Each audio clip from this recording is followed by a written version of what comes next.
Hey folks, you might notice that this episode does not have any commercials. In fact, most of the ads this summer are not going to have any commercials. So if you want this show to keep being made, I would like your support. Go to patreon.com/prettymuchpop and sign up for a very small monthly donation to show your support for the show, to avoid hearing what commercials do arise in the future, and to have access to the bonus discussion that we record after every single episode. It is an absolute bargain. That is patreon.com/prettymuchpop.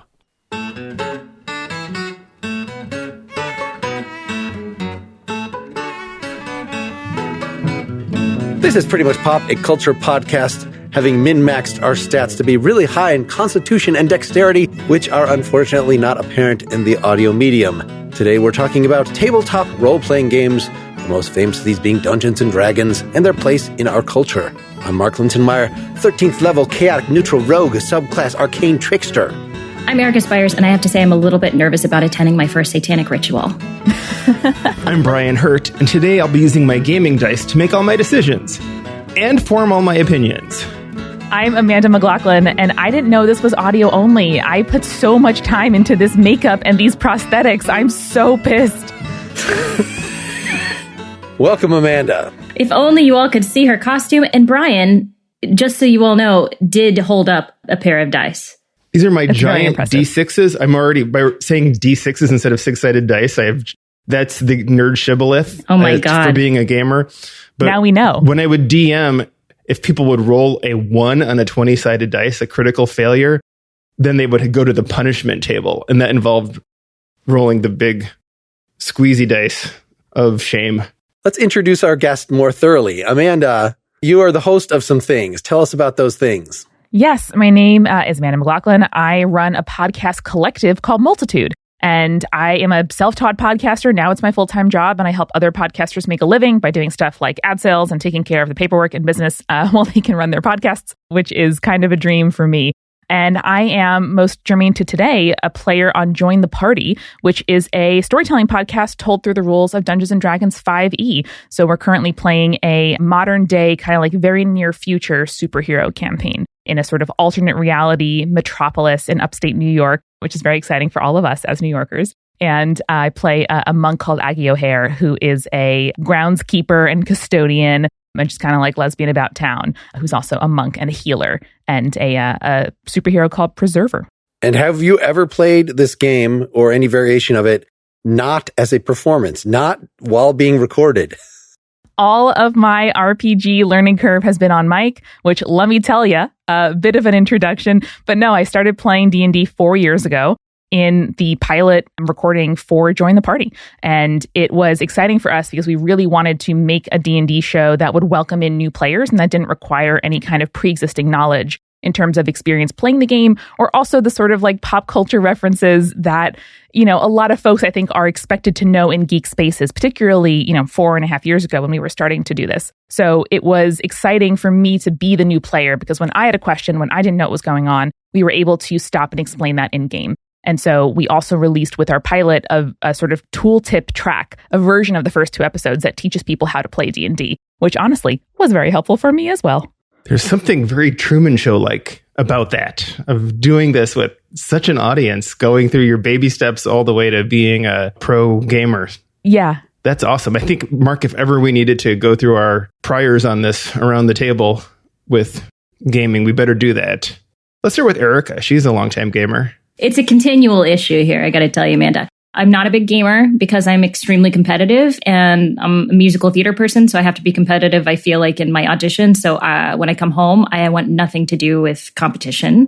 So I have never played, but I'm actually interested in D&D and in actually playing one day if I could get a hold of like understanding the rules, because it is more of a story forward game. And I do like watching video games, especially ones with a great story. So yeah, haven't played, but I know a little bit about it because I find the storytelling fascinating. And this is not one that is leaked into your world through your husband, like almost every other geek thing that we look at. He played it. I think he did some campaigns when he was in high school. So he has bona fides, but I have never been around him while he has played or been a part of it.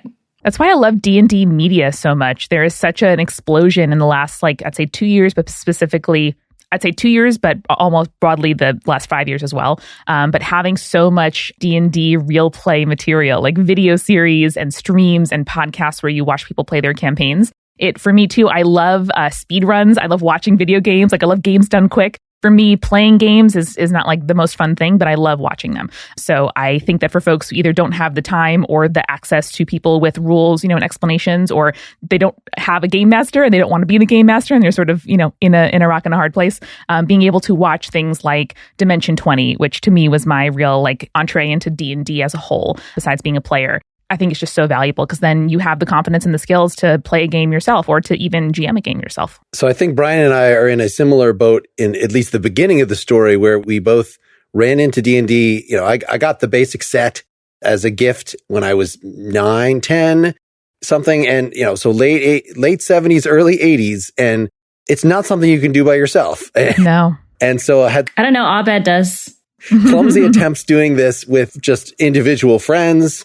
Eventually was playing, actually, we had a place called Gamers Paradise open in the mall, which buying more games and reading these. And so it was actually, I think the first games I really played for real, like as a DM, was Tunnels and Trolls, which is just a slightly simplified, completely ripped off version of Dungeons and Dragons. Was running campaigns and things like around 6th grade, but that was very clearly labeled as something that was deeply uncool. And so I think even by the time I met Brian in middle school, I didn't do that anymore. However, we did get a little into other role-playing games like Paranoia was one of my favorite ones that I would run games in, even in early high school, I believe. But even that was something that I, along with video games, along with a lot of geek stuff that now I've rediscovered, sort of grew out of. Like, I'm not doing this anymore. And it was only then as an adult that I actually hooked up one of my many brothers-in-law had been running a campaign with people who had been astronomy grad school friends with him. So I did a campaign with him for 10 years with the same characters that he was running, and then started another one, only stopped due to the pandemic, but they've kept doing it. I just found something maybe to get into that as a remote activity, I couldn't focus on it as well, but I'm eager to get back into it pretty soon. It was a joy playing with Mark when we were youngsters. Him with the actor voice and Paranoia in particular, it was in a post-apocalyptic world and none of us quite knew the truth of the world we were living in, but there was the benevolent evil computer and Mark would say, "Hello, citizens." And he would do this shtick and it was probably too much work for him, but as a player, I really enjoyed it. My very beginning with D&D goes back to actually reading an article in Games Magazine. So the intersection of my nerdiness goes all the way into that. And it was just a review of it in the early 80s. And I said, I got to get that. And of course, I had it. I owned the game for years before I played it. And I think the first time I played was in a group of, had to have been 14 boys sitting around someone's den. And we were just totally playing. I wouldn't say wrong because playing those early editions right was almost unplayable. So I kind of stand by what we were doing, even though we were probably just goofing. But as an adult, more than anything, it's even pre-pandemic, the group of 4 or 5 people, finding a damn time to play is really hard. Job and the kids and the meeting and the dog and the whatever. It was always a struggle. And then the pandemic, I just haven't played since that began. So I too would like to do it. Listening to your podcast, Amanda, gets me thinking more and more about the idea of a DM-less game where everyone shares the load of storytelling and important things kind of either happen through mutual. It gets into improv a bit and all deciding what a good decision is and a fair challenge as things come up at you. Wait, really? Yeah. I didn't even know you could do it without a DM. Oh, for sure. For those of you who don't know what a DM is, tell us, Erica. Dungeon Master. We just call it a GM, a game master. Oh. Yes. And in fact, we've been playing Pathfinder. So people that didn't like the changes in the Dungeons and Dragons rules, and so went off and created their own books that were basically the same thing. But now there's a Pathfinder version 2. So it is something that, unlike we had a Lego episode that is really tightly to a particular corporate overlord, tabletop role-playing less so. There's still Wizards of Coast, kind of leads the way. That it was owned by Hasbro, owning D&D now.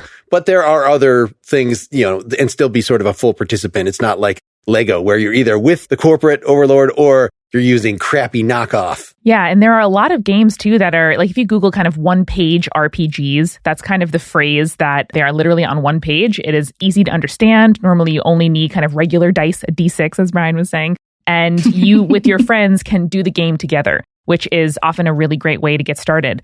And we hear from our audience too in Join the Party that a lot of people, either don't have campaigns, haven't found them, they lost them, they moved away from their hometown or from college or whatever it might be. And, you want to fill that void in your heart. And so feeling a part of someone else's campaign by watching the story unfold, week by week and following along sort of fills that void a little bit. Now tell me how it works without a dungeon master.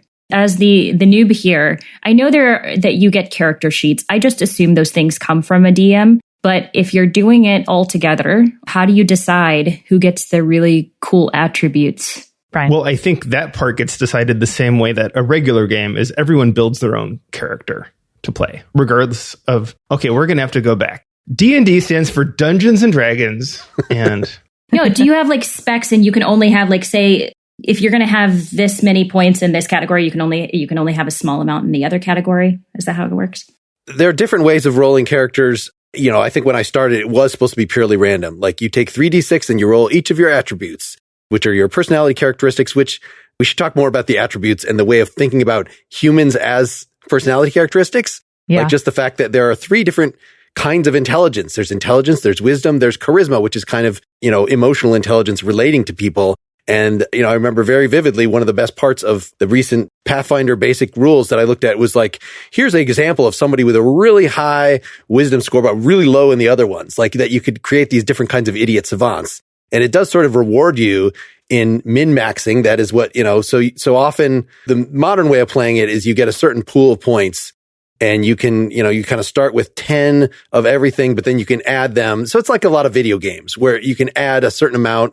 And so you could be a very nice, well-rounded person and everybody has like 12 in every slot, but usually you want to get at least 1 up to 18 or close to there. And then you have to really cheat on something else. You have to be really bad at something. Right. I did listen to, Amanda, I listened to that kind of intro podcast where you guys did explain the attributes. And I guess one of the questions I had as I was listening to that was, are those randomly selected or do you all tend to base them on your own personalities? You definitely bring up a great point, which is you can play it either way. You can sort of roll it randomly if that would be really fun for you, or you can decide to sort of array them in a strategic way. And so I like a real sort of character-based decision-making where sometimes in game too, I'll make the decision that I know is not necessarily the most optimal one, but it's the one that would be true to my character. And I think particularly in playing D&D for media, it's really important to me that the sort of character comes through, and that's what's driving the storytelling.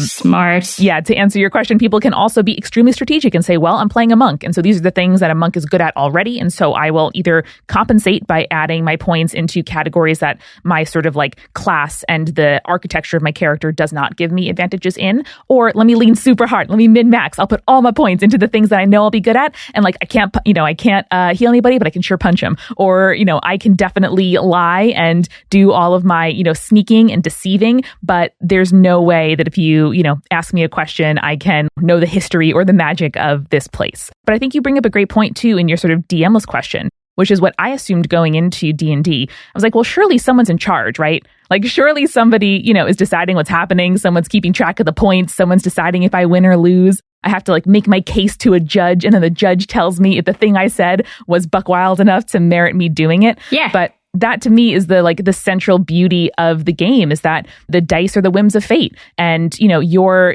DM or your GM doesn't have to be the good or bad cop being like, yes, you win, or no, you don't. Because at the end of the day, it's up to the dice, and you can be as creative as you want. But when you make a wild decision or you try something exciting, ultimately the dice tell you if you're successful or not. And so people rotate DMs in their campaigns. People don't have DMs in their campaigns and kind of take turns in deciding the story, or they follow a pre-written story, where it gives you kind of tools to figure out where you're going and what's there.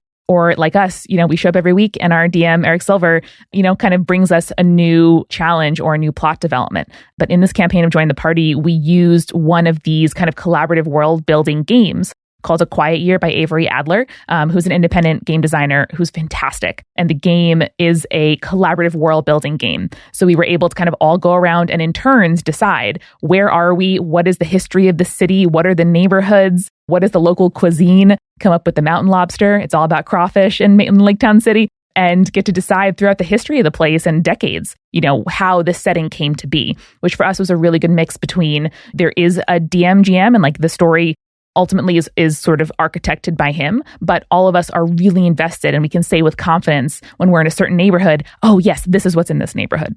And it makes it quite kind of collaborative in that sense. And I think a really talented dungeon master or game master will let the players go in a direction that maybe they hadn't thought of originally, as long as it's not breaking the game. The joke is you could always, like the classic kind of old school campaign starts in a tavern, right, where you're getting a quest. And it is the prerogative of all the players to say, yeah, that's stupid, I'm going home. Like, okay, great, that was a good campaign, everybody, but we didn't achieve anything.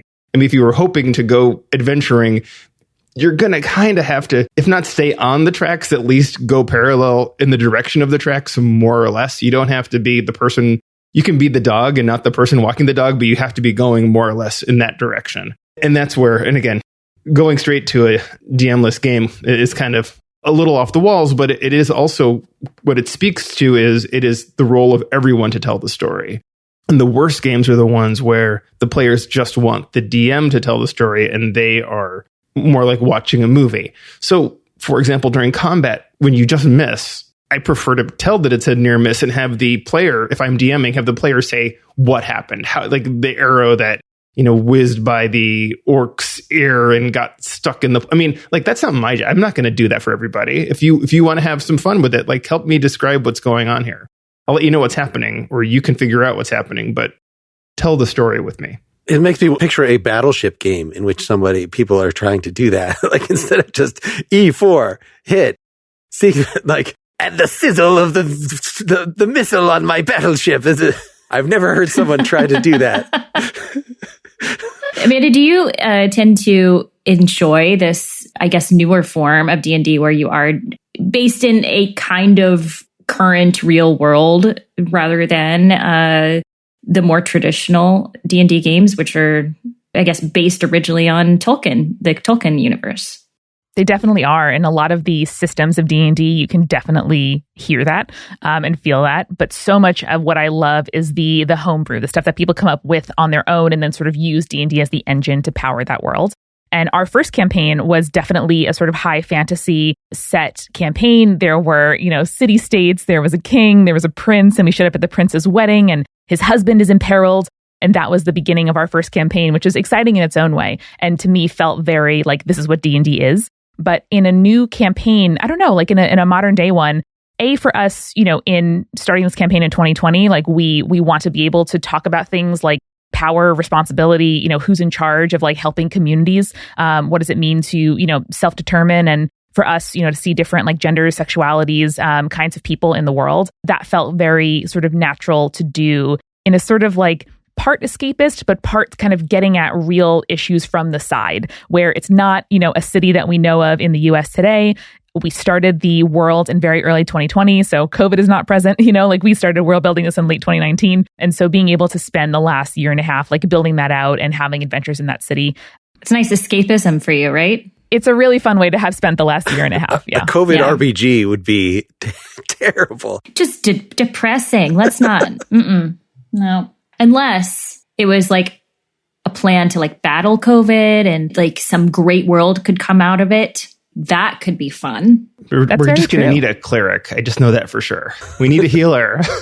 For some people, like communication is such a huge thing in figuring out I know it's like very boring to say, but like in figuring out, your game and your play style and what you as players want to do. It's so true, Brian, that like if you're in a party with people who are not trying to play the same game as you or get the same experience as you out of your campaign, it is really difficult. And D&D forums online are filled with like basically etiquette questions of, like this player is, not doing the thing that I want, or my GM or DM is not taking into my, my considerations into mind, like what do I do?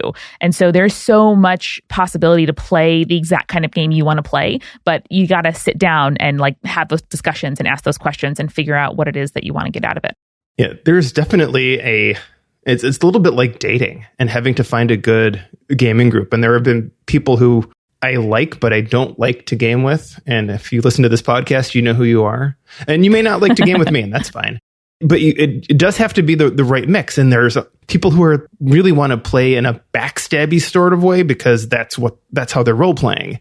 And some people that is not what they want to do with their free evening, is be in a party where they are fighting the people they're adventuring with. And it just doesn't work. And sometimes the same people will be good in one campaign and not in another for whatever reason. Brian, I would say you don't have to be backstabby, because as long as you're coming at it from like, I'm the hero of my own story, you're going to have your own needs and wants, right? So like, why would you need to be backstabby? You're already going to be in contention with somebody else just naturally because you're a different human. But that's how they are role playing their character. I know. That's what I'm saying. It's like, I'm agreeing with you. What's that over there? I'm going to shiv you with my... I hope these people are listening and they stop playing like that. No. Play however you want, I guess. I don't know. I'm no expert. I'm just throwing in ideas. But roll persuasion. Let's see if Brian believes you that you're agreeing with him.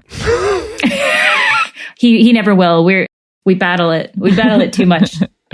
I do appreciate good role playing, though. And Mark, you were talking about, and I think Amanda also talking about min-maxing this idea that you'll go really high in a stat that is useful for your character, and then you're low in something else. And for example, going really high in charisma because you're a sorcerer, and then going really low in intelligence, you actually have more fun playing a stupid person. The high charisma is good for casting your spells, but being really likable and dumb can just be super charming, especially if maybe that's not how you see yourself. And speaking of seeing yourself, sometime Google what people would give themselves as their own scores, and you got a lot of high intelligence, low strength people playing D&D. It's pretty entertaining. Totally. I was interested, Amanda, that you guys chose to do something in the modern age, but still use Dungeons and Dragons rules, because there are RPGs that are designed for superhero stuff. I've never played any of them. Maybe once at one Gen Con I went, I think I played one, but I see like mutants and masterminds and supers, and there's a Marvel one. There are quite a few of them. There's also GURPS. I should clarify. So because I took that long time off of D&D, then when I got back into a campaign, I have just throughout been like the least experienced person in my group. So it's not even just the game master that is supplying things. It's like other people in the group with me that are like, know how to play my class way better than I do and are instructing me. But they all had, a lot of rooting in like GURPS, this generic universal role-playing system. So that is sort of designed that, yes, you can do something in a fantasy dungeon setting. You can also do something in a futuristic space setting, etc. Yeah, what was behind that, we're going to have in the modern day, but I'm going to be technically a druid.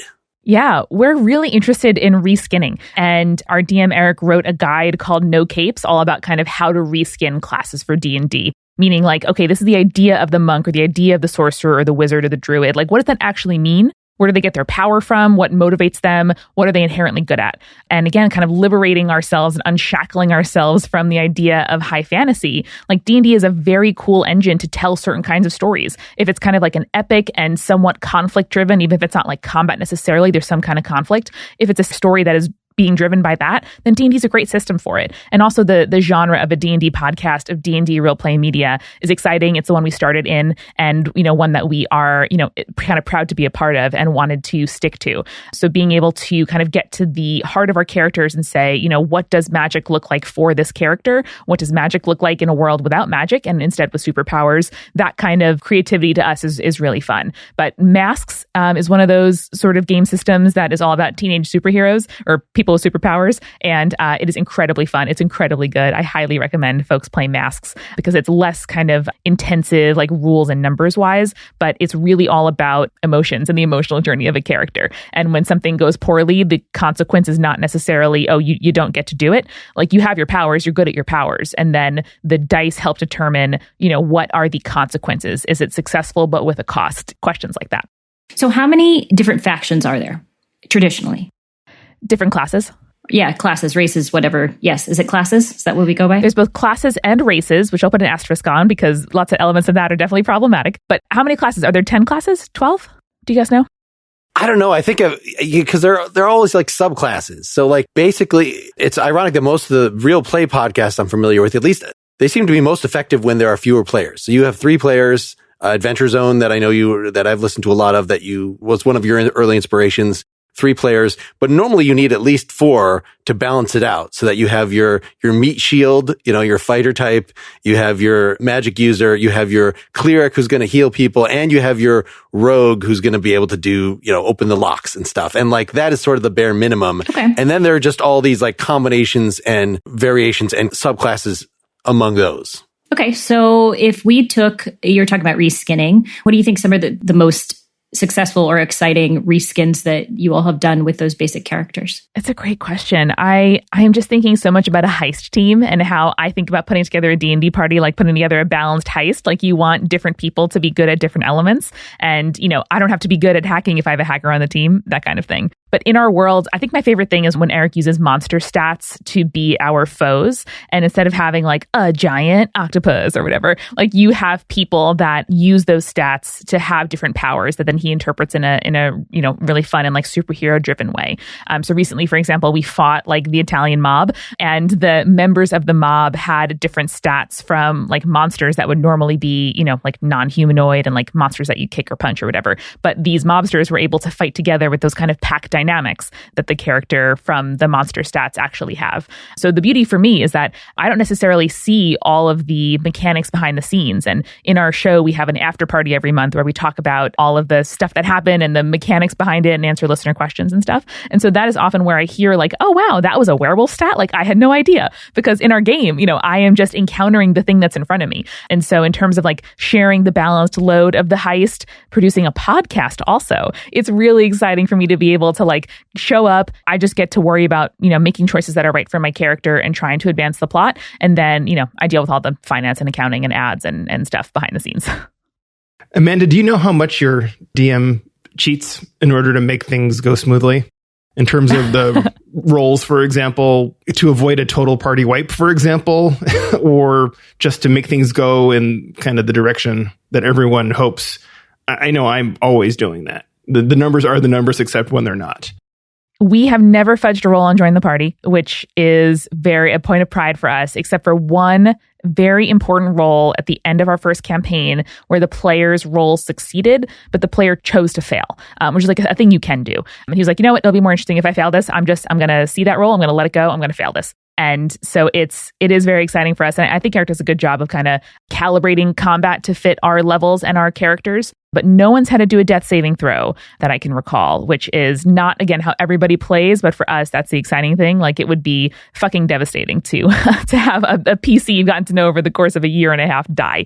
So my other players too, my co-players, Brandon and Julia, are particularly good at magic and then being a barbarian and punching, respectively. So we get to approach combat from a really fun perspective where I, as the monk, get to like jump across the field or like, run up the wall or, go around the back and try to like do something not exactly sneaky. I'm not a rogue, but I do get to sort of do things more from like a creative or sort of side angle, which I really appreciate. For our listeners, PC stands for player character, or a character that one of the players is controlling. Versus thank you. NPC, Too much of an insider. Which is someone in the world that the DM, Dungeon Master, controls. Well, it's also just that death is not the end, that you just collect a bunch of diamonds and your party maybe drags you around for a session or two, and then you get to be resurrected. Or maybe you don't want to be resurrected and you want to start a new character. And so there's always that option. Yeah. It's also a question like we don't want to kill anybody. Like we've never murdered anybody in this current campaign. And so that's not what we're interested in doing. We don't call the cops and we don't like send people to jail. That's not like the answer to conflict in our campaign. And so something that we've, I think, all been more conscious of and growing about in the last year and, 14 months or whatever, is when I see a villain or somebody trying to steal something, heist something, enact something, I don't say like, stop, you villain. I ask like, what do you need? Like, what's wrong? What's going on? Because, people generally do things when they're in need or hurt. And so that's been a very, I think, interesting lens on conflict and on storytelling that I would not have been conscious of in 2019 when we first started. I love that personally. As far as creating a compelling story, is it more interesting or less? Or just different? I think it's different. I think it is really interesting to have antagonists that have interesting motivations or that want something or whose ideas are legitimate. and lead you to say, what is actually right. Our characters are aligned with the mayor of Lake Town City, Dr. Mayor Morrow, who's a very Doc Brown, Miss Frizzle combo for any fellow kids of the 90s. It's very exciting to me. And she is not all good, there are some ways in which she's kind of hegemonic power over a city for 30 years. There's going to be some just kind of evil by neutrality or evil by inaction, creates bad consequences. So being able to, have kind of complex thoughts and ever evolving loyalties, I think is really fun for us versus those guys are evil, we're good, let's go, conquer them. When you step back a little bit, there's quite a sort of imperialist tone to a lot of kind of high fantasy plots. Do your characters in your world, do you actually follow the sort of the standard alignment grid that appears in Dungeons and Dragons? And so for Erica and maybe our listeners, there's this idea that you're either good, neutral, or evil on the morality scale, and either you're lawful, neutral, or chaotic. Lawful, neutral, or chaotic in terms of how you follow the rules of whatever society you're in. And so you see charts all the times, right, of which Star Wars characters fall into the different ones. But is that even useful for you, Amanda? And is anyone ever really I doubt whether we as people have an alignment, because mine's always shifting, I think. But what about you for your characters? Is it something you select for the purpose of trying to role play? Or is it something that comes out of how you role play? Or is it just not something that you worry about? I don't think that is as relevant in D&D 5e. And as people familiar with previous systems, do you agree with that? It feels like a thing that used to be more useful, but is not now. When I started playing the newer 15 years ago with the new group 15 years ago, it was, they said, we don't use alignments. That was definitely a thing when I was trying to play as a very young person and, was reading articles about is it healthy to we're going to play an evil group and we're going to go around and just be murdering people. And is that a good fantasy life? And, I think this alignment issue gets at, and it intersects with the idea of races and monsters and things. It seems essential to the kind of fantasy that this is trying to allow you to do, that there is good and evil. And you can slaughter whole races of things because they're just bad. They were, Saruman corrupted the elves and made them into the evil orcs. And the orcs cannot be redeemed.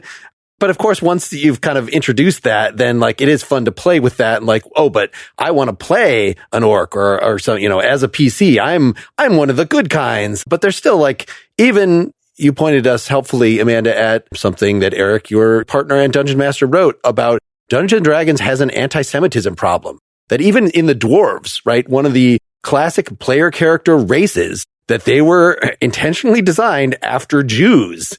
And they really like their gold and they're very vengeful, all these just terrible stereotypes. Yeah, it's the one thing that C.S. Lewis and Tolkien could agree on, right? Yeah. Much less who the orcs and things are supposed to represent, in Lord of the Rings, is there any black people? Oh, they must have come up from the south where Sauron has corrupted everyone. It is so transparent, and so many people have been doing such useful and emotionally intensive work in, again, particularly the last year and a half, in talking about the fantasy racism present in D&D, the colonialism and imperialism mindset of let's just go to a new land. Who's there? Who cares? Take it over and use it for yourself. And, there's definitely been a discourse as there is on the internet about, whether this is good or bad. I think any, thoughtful kind of re-examining of the things that we think are normal or are acceptable is useful at the end of the day.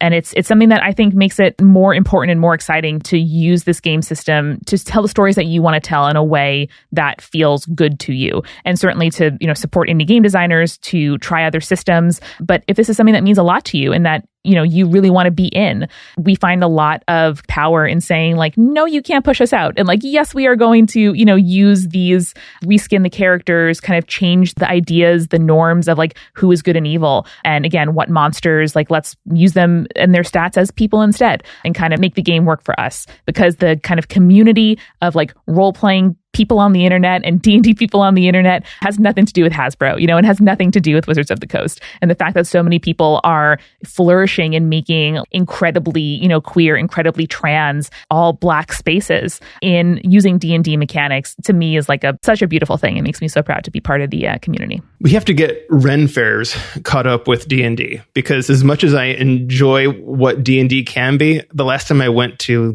a Renaissance festival, it was just this heteronormative retrograde thing that was pretty nauseating, and I wanted to enjoy myself and just couldn't. So maybe there are, and maybe I'm just in the wrong part of the country for this, but just to hear the word wench thrown around by dudes is pretty uncomfortable.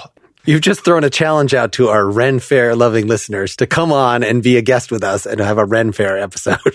Please proceed.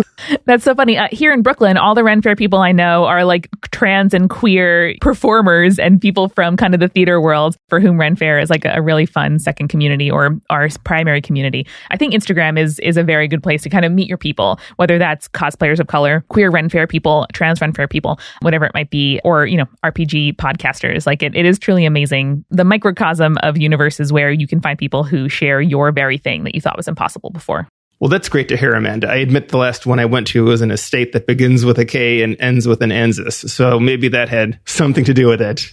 We talked a little bit about how problematic it can be for various races, and also you all have a pretty well balanced group, right? So like it's not male heavy.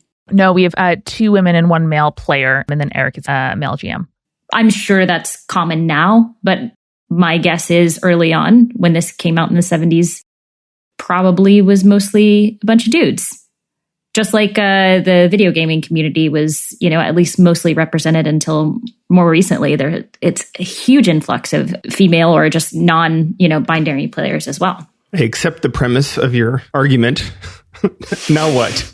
No, totally. It's something too that I think is, again, like on the internet, you can find people like you playing these games and, being kick-ass and awesome. Doesn't mean it's still not, extremely frustrating to get emails about my use of the word like or the tone of my and my female co-hosts' voices, which is just the thing that happens on the internet. But it's something that a lot of people are making kind of very conscious strides to do. All women D&D podcasts, non-binary and all trans D&D podcasts, all queer D&D podcasts. Like it is such a, I think, inherently queer thing to role play, to, play out a fantasy or another identity or another version of yourself in another world. And so just as a queer woman myself, like that has been so unexpectedly welcoming because, for me, when again, growing up in the late 90s and early 2000s, my, younger brother played D&D. And it was never a thing that occurred to me to ask to do, because it was like my brother and his friends playing in the basement for several hours and eating a bunch of pizzas. And it would never occur to me to kind of walk into a game store and ask or to attend an event or to buy a book because, there was that kind of intimidation of like, if I don't know enough to ask the question I want to ask, am I going to get laughed at? Versus walking into a bookstore, I felt really comfortable. That's a world I knew a lot about and felt like I could at least orient myself before asking for more help. So being able to, again, like see people play it online and then at least develop the vocabulary to walk into your game store and say like, yeah, I'd love to have, like a new player, like I'd love to attend a new player's night. I'm, picking up my starter kit, any advice and being able to ask those questions. You're not just kind of reliant on the physical community around you, which good and bad for lots of reasons. But I think for anybody who feels a bit out of place or a bit like they're the only person like them in whatever way in that space or walking into that store, you have a second option now. Yeah, maybe we should explicitly kind of move to the spectating issue because that has been the thing that you specifically do as a performance and was, I think, the barrier. What I was describing of Brian and I both owned the game, reading the books, were fascinated, but like unless somebody introduced you to it and actually would play it with you, like that is kind of the definition of, I don't want to say a boys club, but like that it has to be a person-to-person networking.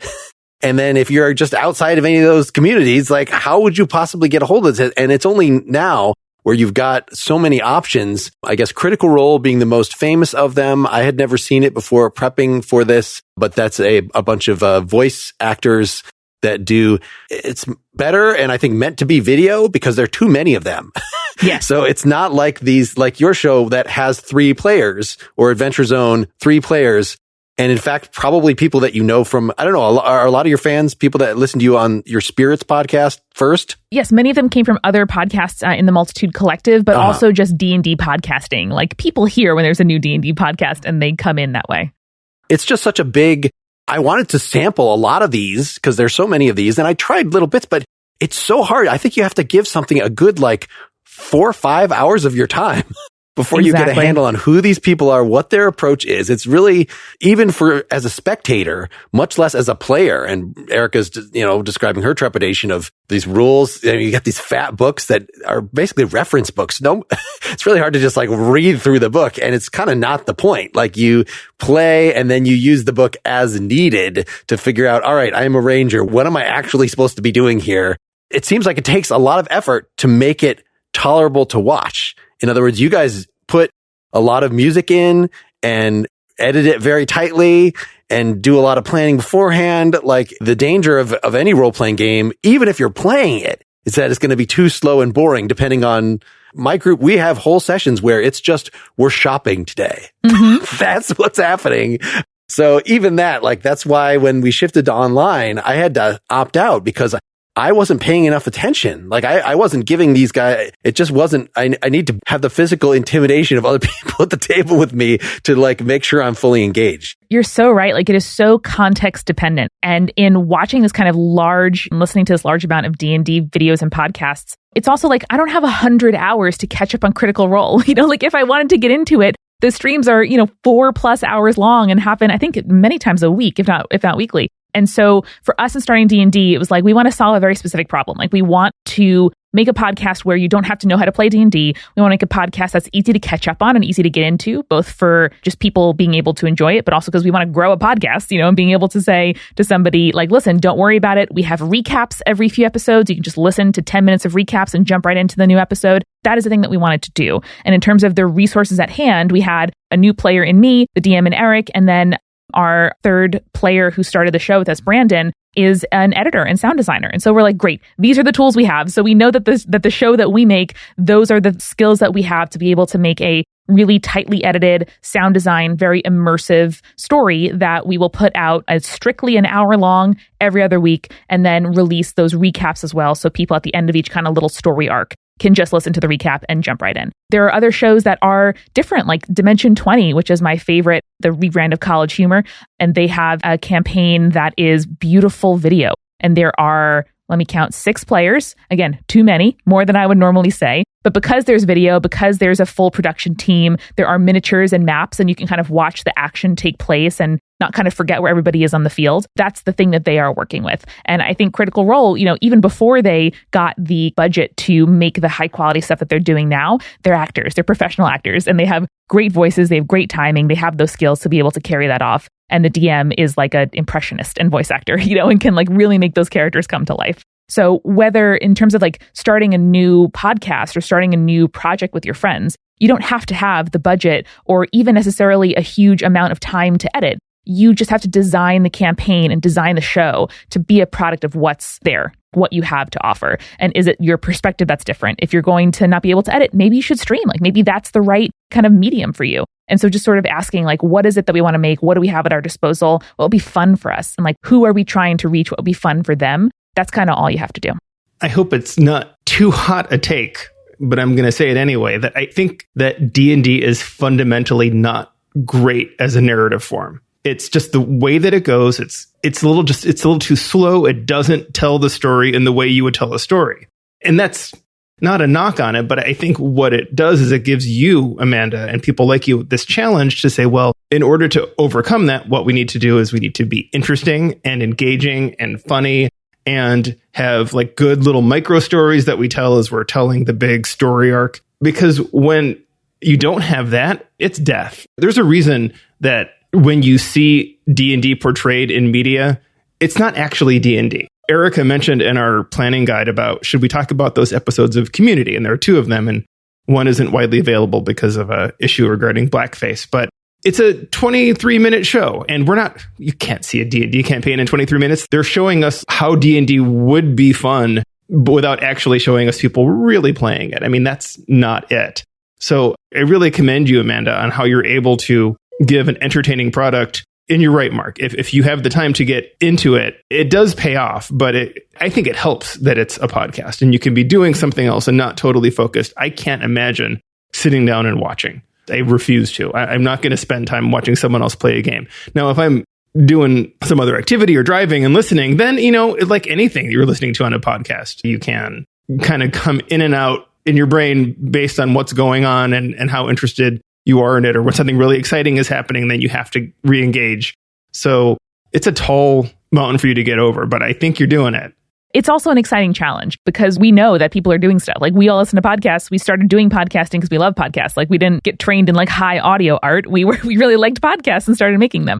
And so that's why we have rules like whenever we make a joke, it's an in-world joke. It's something that the characters would know, something that's about the world. So again, you don't have to have this pre-existing pop culture knowledge. You shouldn't have to like have really loved Ender's Game or whatever to be able to, enjoy the jokes on our show. And so that helps too, where people don't have to like wrench their minds out of the world of the story. They can stay fully immersed. When we are in character, we, use a character voice, but also our editor and sound designer, Brandon, pans that voice a little bit to one side of your headphones so that when I'm talking as Amanda at the table and then I'm talking in character as Aggie, my character voice is not that different from my regular voice, but that's on me. And you can hear me a little bit to one side of your headphones. So all of those elements kind of help you stay engaged. And when we do combat, like every episode, we've gotten kind of tighter as we go. Now we play for about 2 hours and edit it down to 75 to 90 minutes. We used to play for fully twice as long as the episode ended up being. And there is so much math, pausing, cutting out, saying something twice. It's amazing when you get into podcast editing how much human conversation is repetitive or gesturing at something, or somebody answers your question or you come back around to it again, or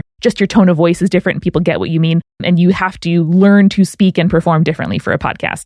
By now, we're able to do it. But let me tell you, we did the first episode, Join the Party, I think 3 times before we got to a version of episode 1 that we felt was good enough to release. Wow. The wedding thing, you redid that multiple times? You actually replayed the game? Yeah. Eric, Brandon, and another player had a version before I was on, and then with me, we did it twice more. It's okay. Like, you don't have to be fully surprised. Eric didn't have to scrap his whole plot and come up with something new. Like, we're performers, we get it. Like, you come and you do the thing. But yes, it was not fun. It was not funny. We had to really get to know each other because some of us had just met days before starting the show. So it was something else. And when I give advice to new podcasters, that's often what I say is like, do your episode 3 times. And like losing your essay and then typing it again more efficiently and quickly the second time, that happens with podcasting and with performing too. Hot take, character voices are overrated. Tell me more. I think if you're really, really good at voices, that's fucking great. And I'm into it. But I actually really like your voice on your show. It doesn't bother me at all. You have to remember, Jimmy Stewart was one of the greatest actors of his generation. Always sounded exactly the same. So, as long as your truth is coming through, I don't think you need a fancy voice. Thank you. And Julia, my best friend from kindergarten, is on Join the Party with us and basically talks like her husband. We're all from Long Island. I escape without an accent, and her husband is extreme Italian Long Island. And so her character voice is basically what both of us would sound like if we had not gone away to college. And it's extremely exciting for us. For my long-running character, I played a halfling sorcerer. And it was more of it wasn't so much a voice, but just an approach that it was sort of a Woody Allen sort of. There you go. I'm not sure I really understand this, and I think I'm going to kill you now. It wasn't a voice. It wasn't, so I could kind of lay it on thick or not, depending on exactly what was going on. Again, Amanda, you've never done this not as a performance. And so I'm kind of fascinated by, there were definitely points in that campaign where somebody would say, oh, I wish we were recording this, or I wish you should write a book based on, you should not really, but leverage all this creativity because it does seem like, it's just disappearing in the wind. But it is, on the other hand, a low pressure situation so that you can be just more, I hit him with my sword again. You can kind of decide at the moment. You don't have the responsibility to an audience that might actually be a good thing, that not having to be interesting, except to your other players and, engage. It just fundamentally changes, I think, your approach to the activity. It does, yeah. And our mission was not, let's make a podcast out of our D&D campaign. It was, let's use D&D to tell a story in a podcast. And so for us, kind of capturing that like heightened reality of your campaign at home might have music, but you certainly don't have sound effects. You don't have, voice effects for when you're texting or calling somebody on the phone, or like when the herald is reading your parchment in your high fantasy campaign. But you have that feeling, you have that kind of escapism and that immersion, and like, holy fuck, like I can see this whole scene happening in front of me as my DM describes it. It's amazing. And so our goal was to recreate that feeling. And we do it differently. We do it with different tools. It comes across differently. This is not how we would make that story or campaign for home use, because it would feel different if it was 3 hours long and we were all in the same room and no one was listening. But that, I think, in terms of like podcasting advice in general, which I give a lot of just in my job as a podcaster, that's why I kept coming around to it, is make intentional choices. You can make different choices from somebody else. You don't have to copy someone else's choices, but being able to know what you're going after and decide how to get there. Your method doesn't have to look the same as long as you're kind of going after the destination that you want. How important has D&D been to you in the last couple of years? Has it taken over your life in a certain way? Or is it like, oh, this is one of the podcasts I do? It's like learning a new language and being able to like read signs in the world that I wasn't able to read before. There is so much of pop culture that I get now. I understand dice. I have many of them. They're my children. I love them. And I didn't get that before. And the community of and around Join the Party is truly staggering. We have like a Discord, with several hundred of our listeners just like hanging out every day. And like people have started role-playing campaigns from our Discord, like people who met and listening to Join the Party. So just kind of getting to feel a little bit of that like passion that people, lifelong players and new players bring to the game is such a treat. And it's a big part of our week. We spend several hours every week, prepping for or playing the game. And it's been a very exciting way to pass quarantine and also to chart the last 4 years of when I started Join the Party. I started getting serious about becoming like a full-time podcaster. So that really has matched to my own personal arc in a way that is pretty amazing for me to think that it's, about 4 years ago that we started the show. Well, and that is definitely, as a point to semi-wrap up on here, the reason why I chose you and your podcast specifically to reach out to, well, partially the Adventure Zone guys are too famous and won't answer my emails, but I was excited not only about the gender and inclusion thing that is an important part of this, but just that you have these episodes that like, we're going to release a separate version that will stop and will explain what a saving roll is. It's just a really, intentionally user-friendly on-ramp to get into this activity for people that might, whether it's, again, just not having the personal connections or feeling like you're in the target demographic or whatever, or just when we were starting up here, you were saying before we started recording how actually kind of foreign it was to you and your generation that this was something to be ashamed of your geekery, in the way that when Brian and I were growing up.